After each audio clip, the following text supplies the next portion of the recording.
Bueno, muy buenos días, iglesia. El Señor les bendiga a todos. Vamos a dirigirnos entonces a la escritura en el Evangelio de Mateo, capítulo 18. Mateo 18, vamos a estar leyendo los versículos del 15 al 20 y vamos a estar meditando, reflexionando en ese pasaje particular.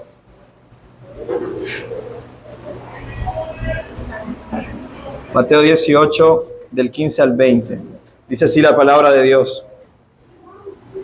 Si tu hermano peca, ve y repréndelo a solas. Si te escucha, has ganado a tu hermano. Pero si no te escucha, lleva contigo a uno o a dos más, para que toda palabra sea confirmada por boca de 2 o 3 testigos. Y si rehúsa escucharlos, dilo a la iglesia. Y si también rehúsa escuchar a la iglesia, sea para ti como el gentil y el recaudador de impuestos. En verdad les digo que todo lo que ustedes aten en la tierra será atado en el cielo, y todo lo que desaten en la tierra será desatado en el cielo. Además les digo que si 2 de ustedes se ponen de acuerdo sobre cualquier cosa que pidan aquí en la tierra, les será hecho por mi Padre que está en los cielos. Porque donde están 2 o 3 reunidos en mi nombre, allí estoy yo en medio de ellos. Amén. Este pasaje es conocido como el protocolo o el conducto de la disciplina eclesiástica. Y vamos a pedirle a nuestro Dios que nos ayude a reflexionar de una manera sabia, con un corazón dispuesto a recibir lo que hemos escuchado de la palabra de nuestro buen Dios. Inclina tu rostro allí donde estás, por favor, y acompáñame a orar. Buen Dios, gracias por tu amor con nosotros. Gracias por este tiempo especial en donde manifiestas tu presencia en medio nuestro a través de esta instrucción, tu Espíritu trayendo luz a nuestras mentes. Y qué bendito es saber que tu compañía está con nosotros en este preciso momento. Ayúdanos a tener un corazón sensible para amar tu voluntad, amar lo que tú amas. Y ayúdanos a obedecer, Señor, lo que corresponde a la obediencia de los santos. Ayuda al predicador en su debilidad, te lo rogamos en el nombre de Jesús. Amén y amén. Bien, el concepto de disciplina, digamos, no es un concepto tan bien entendido desde lo que las escrituras enseñan que es la disciplina. Incluso hay mucha controversia acerca de cómo los padres deben disciplinar a sus hijos. Usted entiende que es por el asunto de la vara, porque se entiende que la vara mal utilizada puede resultar en maltrato, y es así. Pero no podemos negar que la disciplina correctiva es dolorosa. Y cuando los padres disciplinamos a nuestros hijos, el propósito es hacerles entender que las consecuencias del pecado son dolorosas, porque ese es el gran principio detrás de la disciplina espiritual también. Cuando Dios disciplina a su pueblo, la intención que tiene Dios al disciplinar a su pueblo es que su pueblo entienda que las consecuencias del pecado son dolorosas. Inclusive deberíamos aprender a ver el asunto de la disciplina como una forma en la que Dios nos está expresando su amor. Muchas veces hemos malentendido el asunto de la disciplina por algunos contextos eclesiásticos en donde si el hermano no vino a tocar hoy la guitarra, eso es porque hizo algo malo, está en disciplina, se dice, ¿no? Y es como si fuera una forma de simple castigo. Y como acabamos de leer en el texto, no se trata simplemente de castigar a alguien, de hacerle sentir a alguien vergüenza o dolor por su pecado. No, en realidad, como Jesús lo muestra aquí, la manera en que los miembros desarrollan la disciplina eclesiástica es una forma amorosa en la que los miembros están cuidando unos de los otros. Es decir, Dios está cuidando a su iglesia a través de la iglesia en este asunto de la disciplina eclesiástica. En este contexto, por ejemplo, encontramos que Jesús está dándole un discurso a sus discípulos acerca de cómo deben vivir entre ellos, cómo debe ser el trato, la relación, la dinámica de la comunión entre cada uno de los discípulos a quienes Él aquí ha llamado ya una y otra vez los pequeñitos del Padre. Y hay un principio fundamental para poder entender el corazón de estas instrucciones que aparece en el versículo 14 de este capítulo. Y es que el Padre de estos pequeñitos no es su voluntad que ninguno de sus pequeñitos se pierda. Y para ilustrar esa verdad, Jesús usó una parábola. Un pastor que tiene 100 ovejas y que al ver que una se perdió, una sola estaba perdida, él fue y buscó a esa una. Y dice el Señor al final, asimismo, no es la voluntad de su Padre, el Padre de los pequeñitos que está en el cielo, que uno solo de sus pequeñitos se pierda. Él siempre va a ir a rescatar a esa oveja perdida. Siempre va a ser su voluntad, su deseo, ir en busca de ese que se está desviando. Yo sé que muchos de nosotros que estamos aquí hemos experimentado a Dios cuando ha salido el rescate de nosotros. A Dios cuando no ha dejado que nos apartemos de Él. Y si hoy estamos aquí, y si hoy permanecemos firmes y perseverando, es porque Dios ha hecho uso de sus recursos para ir en busca de nosotros y restituirnos en nuestra comunión con el redil. Así que sobre este fundamento del corazón del Padre, que no quiere que ninguno de sus pequeños se pierda, Jesús da esta instrucción general para la iglesia, para que la iglesia sepa cómo tratar los asuntos de pecado dentro de la iglesia, dentro de la comunión de la iglesia. Por eso el título de este sermón es así: la disciplina de la iglesia. La disciplina de la iglesia es la forma en cómo Dios ha provisto el paso a paso, cómo se debe llevar este proceso de rescate, este proceso de disciplina para la iglesia. Y nos explica también el Señor Jesús la autoridad que Él ha dado a la iglesia para desarrollar, ejercitar esta disciplina. Vamos a empezar entonces con lo primero que el texto nos lleva a pensar, y es en el proceso de la disciplina en la iglesia. El proceso de la disciplina en la iglesia es lo primero que vamos a mirar.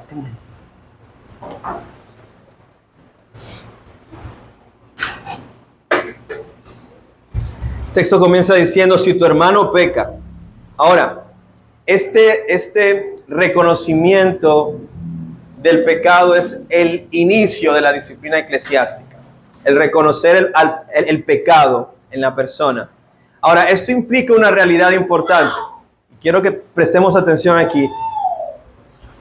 Cristo no está diciendo que el pecado va a estar de vez en cuando por ahí metido en las cosas de la comunión de la iglesia.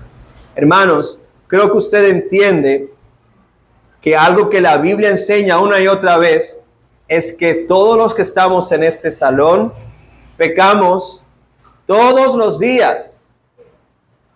Todos los días ustedes pecan.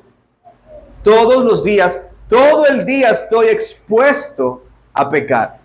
De tal manera que no hay un día en que el creyente no vaya delante de Dios en oración y le diga: Señor, por favor, perdona mis pecados. Ese es el ejercicio constante en oración que todo verdadero creyente va a desarrollar toda su vida. Primera de Juan 1, el apóstol Juan dice: el que diga que no tiene pecado es un mentiroso, o está pretendiendo hacer a Dios mentiroso. Porque la verdad es que todos pecamos. Esa es la verdad, que todos pecamos, todos los días. Entonces, este proceso, amados, no es necesariamente aplicable a todos y cada uno de los pecados que todos y cada uno de los miembros cometen todos y cada uno de los días de su existencia, porque sería supremamente agotador.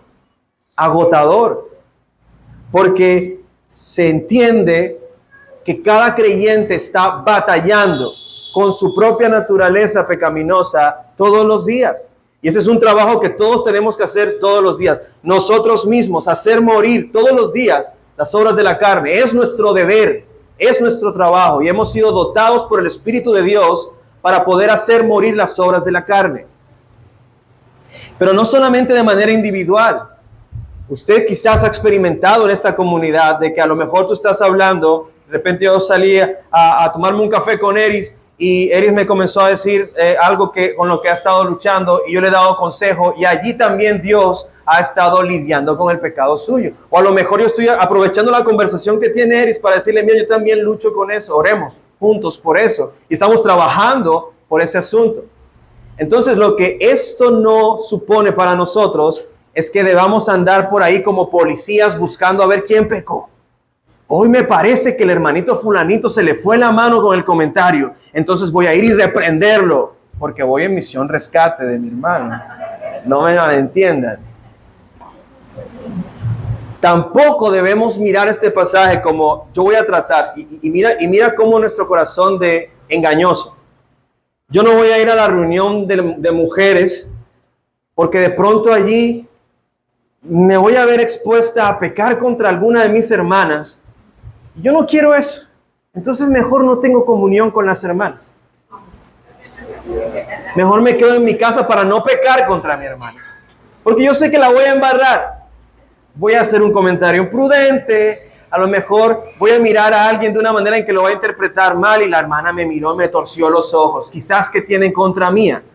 Hermanos, y muchas veces nos ha pasado, no sé si a ti te ha pasado, que nuestro corazón nos dice, no vayas. ¿Para qué? Si otra vez vas a volver a pecar. Y va a llegar el pastor y te va a decir, ¿por qué pecó, hermana? ¿Y cómo es posible que no? No, yo no quiero eso. A mí, por favor, mejor evítenme ese problema. Yo prefiero quedarme en mi casa, no tener ningún tipo de comunión con ninguno de mis hermanos y así no peco contra mis hermanos. Y no me expongo a la vergonzosa disciplina de la iglesia. Eso no es lo que Jesús está diciendo aquí. Y eso no es lo que Jesús quiere. Al contrario, hermanos, en la comunión estamos siendo limados, santificados. Dios va a usar a la persona que tienes justo al lado para santificarte. Y si resulta que pecas, pues es una oportunidad de gracia para santificarte. En la crianza de nuestros hijos, cuando nuestros hijos se portan mal, yo creo que no soy el único papá que quisiera que jamás mis hijos se portaran mal. Pero ¿cuántos han experimentado la frustración, la incomodidad, lo inoportuno que es el pecado de nuestros hijos? Hoy vamos saliendo y estamos apurados y preciso mi hijo va a pecar y me toca corregirlo y en 5 minutos, ¿cómo hago? Es nuestro trabajo, es nuestro deber, es incómodo, es inoportuno, sí toca, pero debemos aprender a ver esos momentos como momentos de gracia. En ese momento mi hijo necesita ser pastoreado. En ese momento mi hijo necesita ser santificado. Yo soy su padre y a mí se me ha delegado esa labor particular de enseñarle a mi hijo la amonestación y disciplina del Señor. No debo verlo como, ay, ya viene este tipo a dañarme el día. O ya viene esta niña a fastidiarme el día. No, es un momento de gracia. Es un momento en el que Dios nos llama al ministerio con nuestros hijos. Eso aplicado a la iglesia es exactamente lo mismo. A veces resulta inoportuno, a veces resulta incómodo. Amados, este proceso que Jesús propone no es un asunto que uno vaya a hacer vamos a hacerlo. No, requiere una preparación espiritual, requiere una disposición especial del corazón, requiere que seamos completamente amorosos al momento de ir y hablar con nuestro hermano de su pecado. Es por eso que es importante entender lo que el Señor aquí está proponiendo. Si ves que tu hermano peca, debes atender ese llamado. Si yo lo vi, me pertenece. No es que le voy a decir al pastor para que él venga y lo corrija. No, no es la idea. No es la idea exponer al hermano. No es la idea. Por eso, si yo estoy viendo a mi hermano actuando de una manera en la que él es ciego de que lo que está haciendo es pecado y lo veo desentendido de eso, porque inclusive con muchos de ustedes en la comunión nos hemos confesado luchas y entonces yo estoy atento y no te voy a aplicar al proceso de disciplina cuando yo sé que esta es una lucha tuya, pero al saber yo que es una lucha tuya, eso me da a mí libertad y confianza para acercarme a ti y decirte, Hermano, recuerda que en esta lucha debemos procurar ser diligentes en hacer lo que tenemos que hacer. Mira, te expusiste, sé prudente.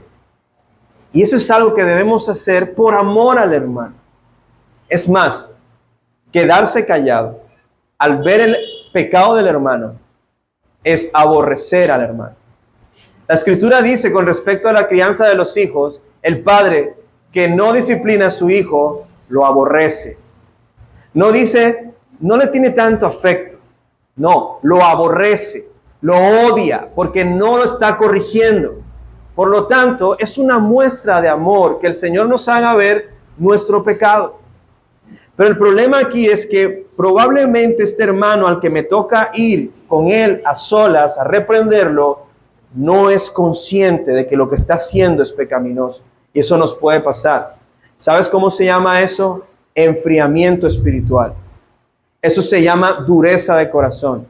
Te has acomodado tanto a ese pecado que ya lo ves normal.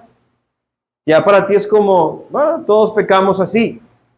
Y ahí cuando tu corazón está endurecido, tú eres como esa oveja que se está apartando. Y dejaste de orar. Y dejaste de leer tu Biblia. Y es un proceso de apartarse uno, de endurecerse. No es un asunto de un día para otro. Siempre es un proceso. Y la comunión con Dios no está bien y eso se nota. Eso se nota inmediatamente. Cuando tu comunión con Dios no está bien, te estás alejando del redil, te estás alejando del pastor. Y entonces Dios va a abrir los ojos de un hermano que ve cómo te estás endureciendo, que ve cómo te estás enfriando. Y Dios envía a ese hermano a ir en busca de ti, a ir en rescate de tu alma. Por eso el primer paso que Jesús propone es, ve y repréndelo a solas. A solas. No es un asunto como para publicar. No es un asunto para conversar con, oye, Joan, ¿viste cómo se comportó la hermana fulanita de tal? Uy, no, qué terrible. Sí, esa actitud es pecaminosa. Uy, sí, qué pecadora es. Y ya.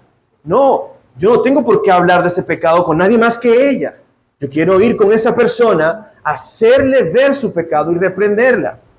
Ahora, esta reprensión es ese intento del creyente de hacer ver al otro la realidad del pecado en su vida para ayudarlo, no para juzgarlo, no para hacerlo sentir mal necesariamente, aunque obviamente si te reprenden por tu pecado te vas a sentir avergonzado quizás.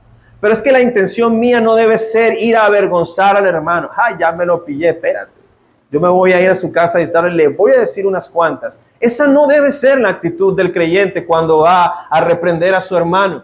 Para empezar, es su hermano.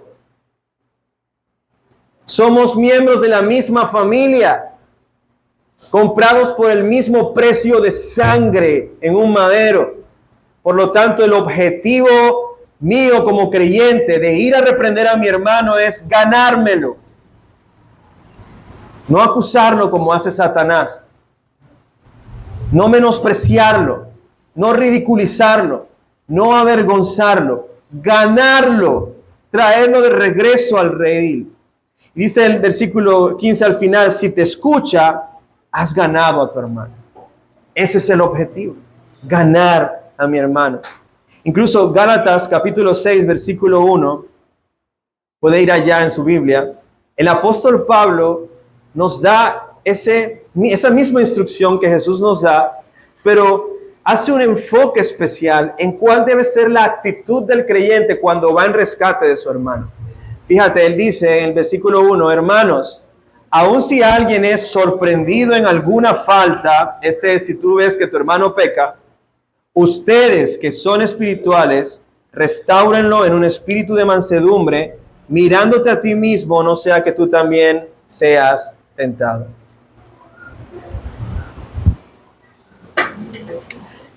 Pablo no está siendo sarcástico aquí. Él no está diciendo aquí, si alguien es sorprendido en una falta, ustedes que son los espirituales. No, Pablo no está siendo sarcástico. Pablo está diciendo, ustedes que son verdaderamente espirituales. Ustedes que por el Espíritu entienden que lo que está sucediendo aquí es que el hermano se ha endurecido en su corazón y está pecando deliberadamente. Yo debo ir y buscar, dice el texto, su restauración. Restáurenlo. Restáurenlo. Él no está bien. Necesita ser restaurado. Es como cuando una mamá ve que su hijo está tosiendo en la noche. No va a decir como que, ay, ¿cuándo será que se irá a callar ese niño? No, ella va y busca sanarlo, no porque no la deja dormir. Ella está preocupada porque el niño tiene una tos constante y le da el medicamento, y muchas madres y padres se quedan allí hasta que el niño por fin puede conciliar tranquilo su sueño, y estamos tranquilos porque nuestro deseo no es ahí simplemente, ya, para que deje de toser. No, es curarlo, es sanarlo porque está afligido. Asimismo, nosotros debemos ir en pos de nuestros hermanos y en un espíritu de mansedumbre. Mansedumbre es ese autocontrol que nosotros tenemos de nuestras emociones. Y me llama la atención de esto que Pablo menciona acá, porque es un eco de lo que Jesús dijo en Mateo 7, cuando veas la mota de tu hermano, ¿verdad? Ve y trabaja primero en tu viga, no seas hipócrita. Una vez que hayas trabajado en tu viga, que hayas orado a Dios para verte a ti como alguien que también tiene algo en el ojo que trabajar, vas a ver con claridad. ¿Cómo así? Si yo tengo esta comunión con Dios en donde le estoy diciendo, Padre, yo vi la mota de mi hermano, pero soy consciente de mi propia viga. Ayúdame a trabajar en mi viga, y de esa misma gracia que yo recibo de Cristo para trabajar en mi viga, ayúdame, oh Señor, a extenderle a mi hermano para que trabaje en su mota. Porque yo no voy a darle a mi hermano la solución a la mota porque yo soy más inteligente. Yo voy a darle la gracia que yo he recibido también. Voy a ir a darle el evangelio que le puede limpiar su mota porque me ha limpiado mi viga. ¿Sí entiendes? Me estoy mirando a mí mismo en este proceso. Me estoy viendo a mí mismo como alguien susceptible a hacer lo mismo que él está haciendo. Yo no soy mejor que él, yo estoy expuesto al mismo pecado, yo puedo pecar de la misma manera. Es más, si tú crees que tú no puedes pecar de la misma manera, tienes un concepto de ti mismo equivocado. Equivocado. No, es que esa no es mi lucha, pastor. Yo no lucho con esas cosas. Bueno, gloria al Señor, pero eso no quiere decir que estás exento de esas cosas. Tú, al igual que el hermano que sí lucha con esas cosas, puedes caer en esas cosas. No estás exento. Ten cuidado incluso cuando te crees que estás firme. Ten cuidado cuando crees que eso no es un asunto que yo deba mortificar. No, ten cuidado. Y por eso, con ese cuidado, con esa delicadeza y con esa gracia transformadora del evangelio que me ha ayudado a trabajar en mi viga, yo voy a ir a ayudar entonces ahora, porque veo con claridad. Ese ver con claridad es tener conciencia de que el evangelio es lo que puede sanarlo a él de la mota, como me ha sanado a mí de mi viga. A eso se refiere Pablo cuando dice, mirándote a ti mismo, no sea que tú también seas tentado. Así que esta debe ser entonces, esta reprensión a solas, debe ser una conversación espiritual, una conversación amorosa, saturada de oración y saturada de la esperanza que viene del evangelio, que puede rescatar al pecador. Hermanos, no debemos ser negligentes con esto. Si Dios te dio la oportunidad de ver el pecado de tu hermano, ¿qué debes hacer? Ir y ora por él. Llénate del Espíritu y pídele al Señor que te dé la sabiduría para tener una conversación espiritual con tu hermano. Y cuando vayas con tu hermano, ora antes de hablar con él. Lee la Escritura con él. Pídele al Espíritu Santo que le convenza de pecado, porque tú no tienes el poder, ustedes no tienen la facultad, yo no tengo la habilidad de convencer a una persona de estas realidades espirituales. Solo el Espíritu Santo lo puede hacer. Por eso yo voy a ir con las armas del Espíritu, con la oración y la palabra. Y mi actitud debe ser siempre espiritual, intencionalmente amoroso. Si yo no sé cómo decir esas cosas, debo aprender. Debo esforzarme por ser intencionalmente amoroso al momento de hablar con mi hermano de pecado. Una frase que yo uso mucho al hablar de estas cosas es, Voy a ir a hablar con mi hermano como a mí me gustaría que me hablaran si yo fuera el que está en esa condición. Porque a veces reprendes a alguien, hermano, mira, estás pecando de esta manera. La persona me dice, no, sí es verdad, pero es que la forma en como tú me lo dijiste no me gustó. Bueno, hay que trabajar en eso. Y tenemos que ser cuidadosos con eso. Tenemos que ser cuidadosos. Es verdad que hay hermanos hipersensibles, ¿no? Que sea como sea que se lo digas, no me gustó que me lo dijeras. Pero que no sea porque no nos esforzamos en ser muy, muy amorosos con el hermano al hablar de su pecado.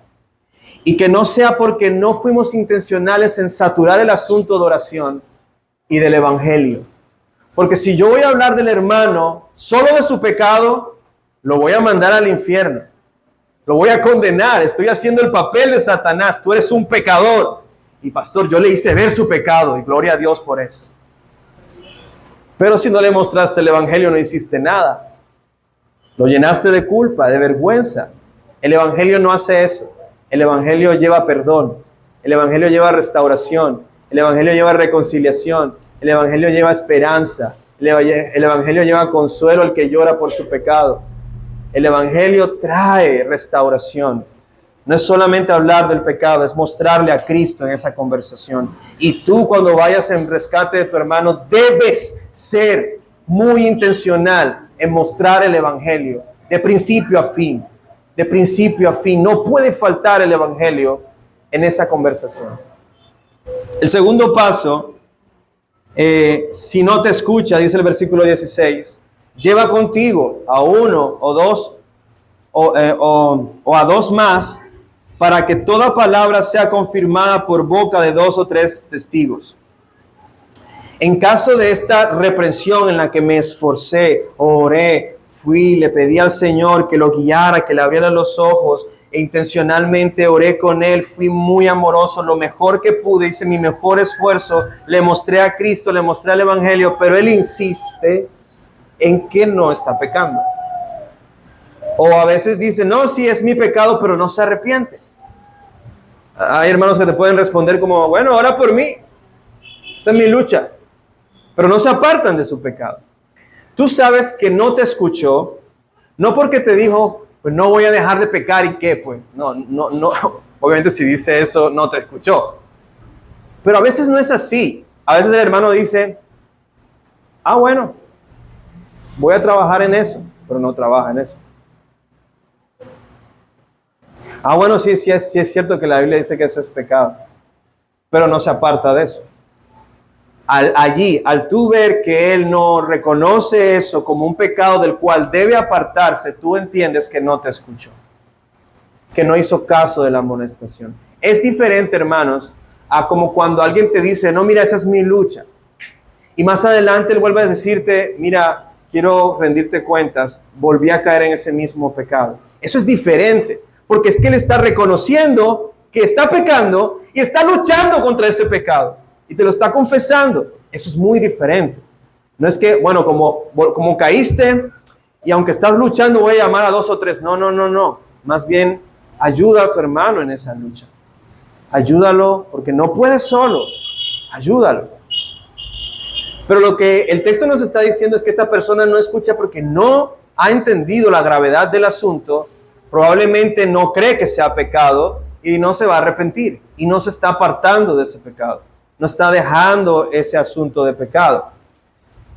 Ahora, este es un problema porque el cristiano, al darse cuenta de que no hay frutos de arrepentimiento en su hermano, entonces debe comenzar a sospechar de que algo no está bien. No hay lucha, no hay arrepentimiento. Entonces lo que el texto nos invita a hacer es a buscar el apoyo de 2 o 3, de 1 o 2 o más. ¿Cómo así? Fíjate que lo que Jesús está tratando de hacer es que no sea un asunto que sea público inmediatamente, sino lo más privado posible. Pero si al final yo veo que mi hermano no se arrepiente de su pecado, yo debo buscar entonces el apoyo de 2 hermanos que me ayuden a ayudarle a mi hermano en que él pueda ser consciente de la dureza de su corazón, de que se ha endurecido, de que está frío, y debo ir en busca de él con hermanos a mi alrededor. Incluso si ustedes tienen la NBLA, ese versículo 16 en su parte final tiene letras mayúsculas sostenidas, lo cual quiere decir que es una referencia del Antiguo Testamento. Moisés en la Torá, en Deuteronomio 17, versículo 6, y en el 19 se parece más el 19 a lo que Jesús está diciendo aquí en el versículo 15.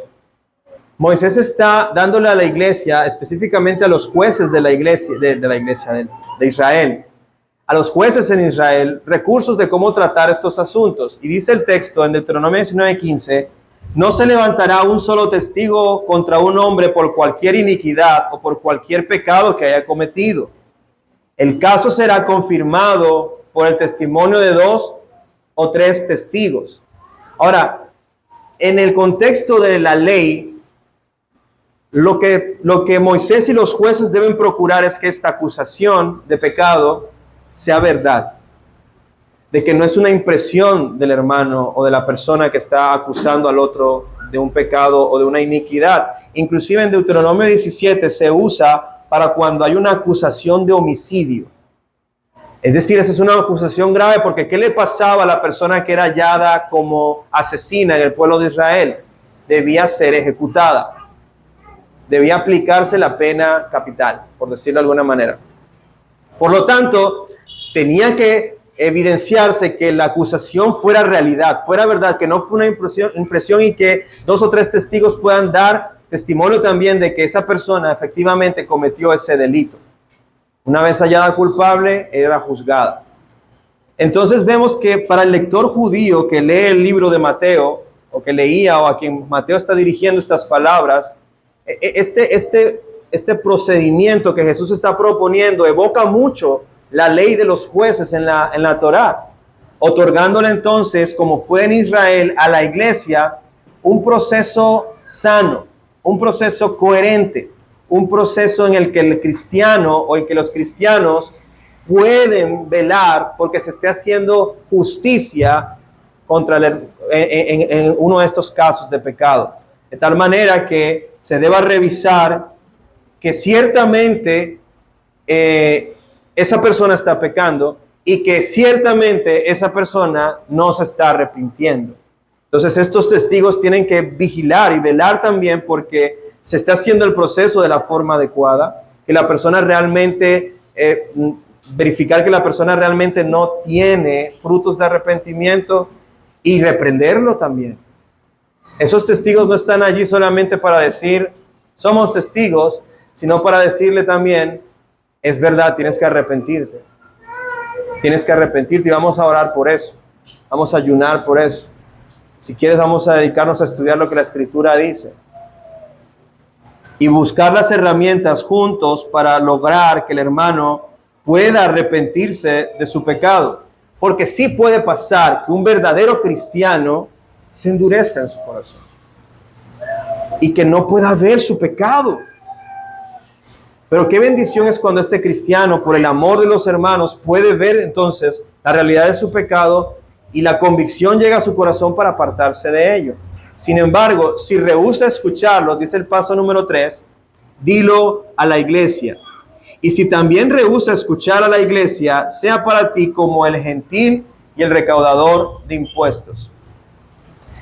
Nota que la intención del Señor es otorgarle al pecador la oportunidad de arrepentirse de su pecado en diferentes escenarios, en una conversación privada, luego en un rango un poco más amplio, pero privado.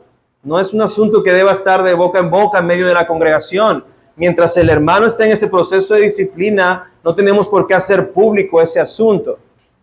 Sin embargo, es necesario que la iglesia tome cartas en el asunto cuando el hermano efectivamente no evidencia frutos de arrepentimiento. Si hay 3 testigos para verificar ese asunto, lo que la iglesia debe hacer entonces es revisar la cuestión y ver que se esté llevando a cabo el procedimiento de manera adecuada y que el ofensor definitivamente que está siendo llamado a arrepentirse no lo está haciendo, no está mostrando el arrepentimiento. Fíjate que Jesús nos está mostrando su gracia a través de este proceso. En caso de no querer escuchar a la iglesia, se debe reconocer a tal persona en quien no hay evidencia de arrepentimiento como alguien no cristiano. Y hasta ahí llegamos nosotros como iglesia. El resto se lo dejamos al Señor. Por eso, cuando celebramos la cena del Señor aquí en la iglesia, y alguien está en ese momento del proceso de disciplina, es decir, en donde están 2 o 3 testigos mirando el caso, entre ellos algunos de los ancianos de la iglesia, esa persona debe abstenerse de tomar la cena del Señor. Incluso cuando el caso es expuesto a la iglesia, esa persona debe abstenerse de tomar la cena del Señor. ¿Por qué? Porque hay una sospecha de que esa persona no es creyente. Y si toma la cena, la estaría tomando indignamente, sin arrepentimiento, lo cual le traería consecuencias fuertes, dolorosas, a la persona que toma indignamente la cena del Señor. Ni siquiera es por la iglesia, es por la persona. Hasta que la iglesia pueda comprobar que esa persona verdaderamente es creyente. ¿Cómo sabemos que esa persona verdaderamente es creyente? Porque se arrepiente de su pecado y lucha contra su pecado. Si no se arrepiente y si no lucha con el pecado, a pesar de que la misma iglesia en su membresía le está diciendo, oye, arrepiéntete, lo que estás haciendo es pecaminoso. A pesar de eso, esa persona no se arrepiente, esa persona no es cristiana. Suena duro, suena excluyente, pero esa es la forma en como Cristo nos mandó a lidiar con el asunto del pecado. Verlo como a un gentil y recaudador de impuestos no es como darle un oficio, ¿no? Ahora de aquí en adelante te vas a dedicar a ser recaudador de impuestos. No. Es verlo como alguien que no ha nacido de nuevo, como a un inconverso. ¿Y qué necesita el inconverso? El evangelio. Por lo tanto, no lo vamos a sacar de nuestras asambleas. Hermanos, ciérrame la puerta que llegó fulanito de tal y no puede entrar aquí en la iglesia. No puede entrar y escuchar, se le va a predicar el evangelio como a cualquier otro inconverso que nos acompaña en nuestras reuniones. Pero la iglesia no le va a reconocer como creyente hasta que esa persona se arrepienta de su pecado. Nosotros llegamos hasta allí como iglesia, hasta reconocerle. No podemos tampoco emitir juicios de condenación porque no sabemos. Dios está usando la disciplina de la iglesia quizás para despertar a ese hermano. Como vemos en un caso en las escrituras que ahorita voy a mencionar. Puede verse todo este proceso quizás como un asunto muy radical, pastor. Me parece que el asunto está hasta muy excluyente y parece como que la iglesia se ve así como altiva, como no te reconocemos como creyente, no puedes pertenecer a la membresía de la iglesia. Y en esta era de hipersensibilidad y de inclusión y de todo este asunto, este método suena bastante retro, ¿no les parece? Pero hay mucha sabiduría y mucho amor detrás de estas palabras. Y la iglesia debe velar porque haya mucha sabiduría y mucho amor en la forma en cómo hacemos esto. Esta es la forma en la que el Rey del reino de los cielos nos ha dicho que debemos lidiar con el pecado en la congregación. Esto quiere decir, por un lado, que el Rey es el buen pastor y está cuidando de su iglesia. Porque aun cuando el hermano es reprendido en cualquiera de los pasos, él como el pastor está cuidando de esa oveja. Pero también nos muestra este proceso el celo que Cristo tiene por la santidad de su pueblo. Para él no es un asunto menor la santidad de la iglesia. No es un asunto menor. Por eso, nosotros vemos casos como en el de Hechos, creo que es el capítulo 5, en donde estos hermanos quisieron dar una ofrenda a Dios y la dispusieron y tomaron parte de esa ofrenda para sí, y Pedro les indicó que ellos no engañaron a nadie más que al Espíritu Santo al tomar parte de la ofrenda que habían destinado para el Señor. Y lo que pasó allí es que murieron. Y el resultado de esa muerte de esas dos personas hizo que la iglesia temiera, se cuidara de no pretender engañar al Espíritu de Dios.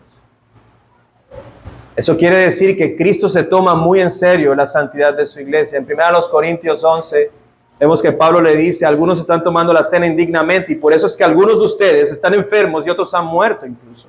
¿Por qué? Porque están tomando la cena del Señor indignamente y el Señor de la grey está trayendo juicio sobre su grey, disciplina sobre su grey, para que haya temor en nosotros de ser santos, porque Dios es santo. Él no tiene en poco la santidad de su iglesia. Él es celoso con la santidad de su iglesia. Recuerda que Él está purificándonos para presentarnos como una iglesia sin mancha y sin arrugas. Él se toma en serio todo aquello que sea un obstáculo en su trabajo de purificación a la iglesia. Y por eso es radical con este asunto. ¿De dónde viene entonces la autoridad de la iglesia para hacer estas cosas? Porque esto no fue algo que se inventó los pastores de esta iglesia o esta iglesia. No, esto lo está diciendo Cristo. Y es lo que dice el texto al final, ¿no? En la segunda parte, que es la autoridad de la disciplina, o de dónde recibe la iglesia la autoridad para la disciplina. Jesús es quien instituyó este proceso, pero también lo que vamos a leer a continuación nos dice que Él está con la iglesia en este proceso.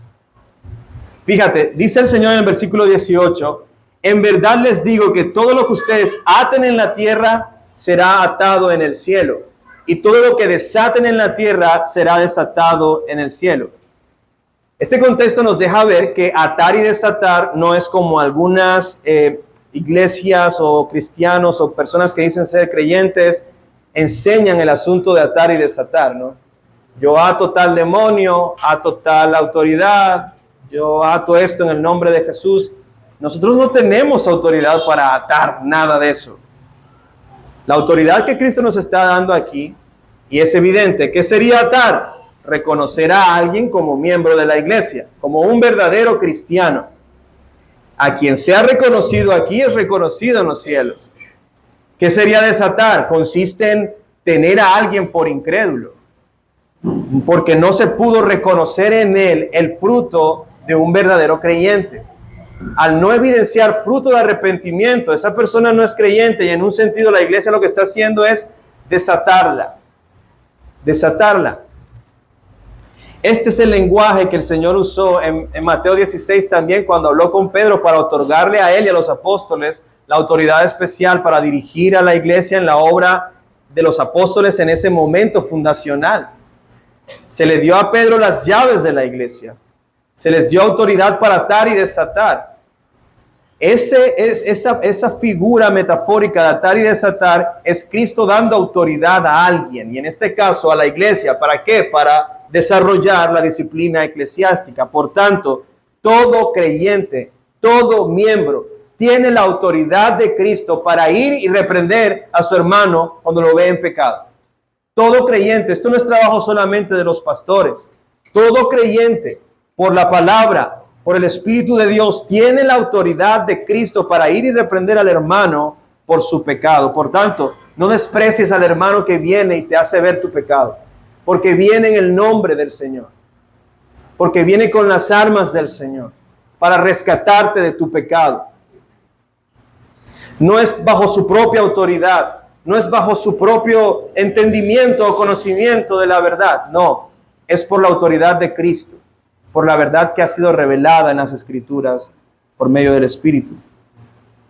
Pero no solo les da autoridad para hacer este procedimiento, sino que también Él mismo promete estar presente cuando estas cosas estén llevándose a cabo desde el paso 1.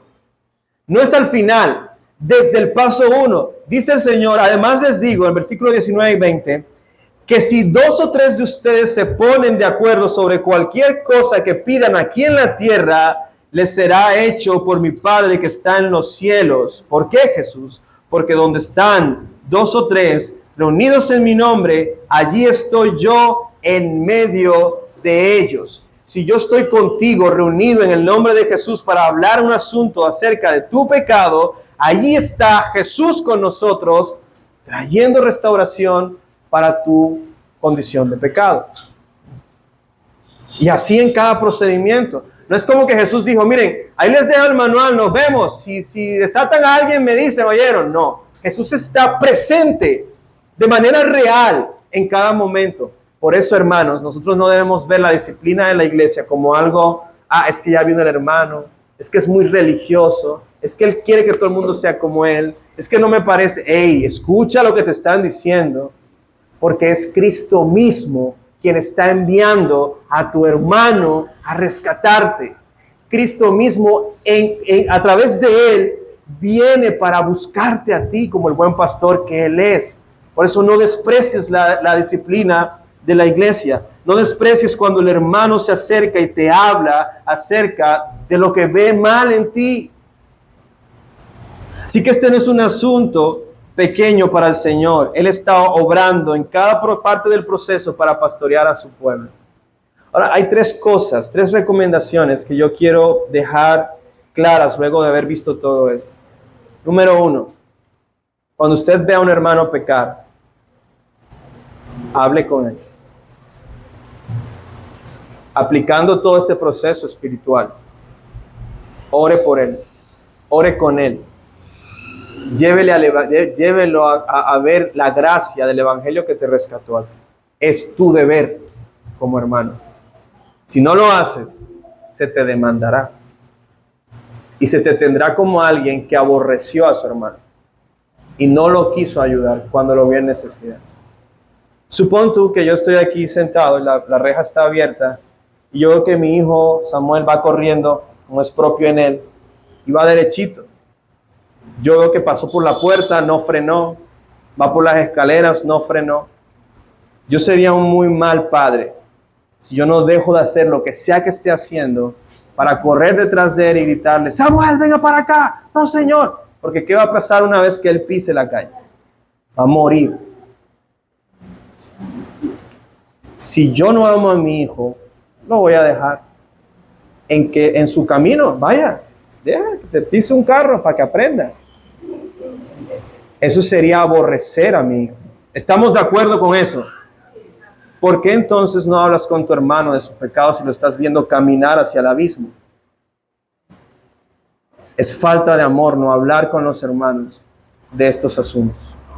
Es aborrecer a tu hermano. Esto nos pone sobre nuestros hombros una carga.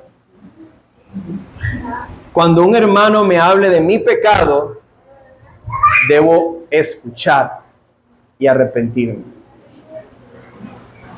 Cuando un hermano me hable de mi pecado, debo escuchar. Generalmente, ¿sabes qué decimos cuando nos hablan de nuestro pecado? Es que tú no entendiste el contexto. O es que esa no fue mi intención. Yo no quise decir eso. Es que me malinterpretaste. No, pero es que esto, pero es que lo otro. Y comienza uno a justificarse. No te justifiques. Escucha. Es Cristo quien está viniendo en rescate de ti. No seas terco.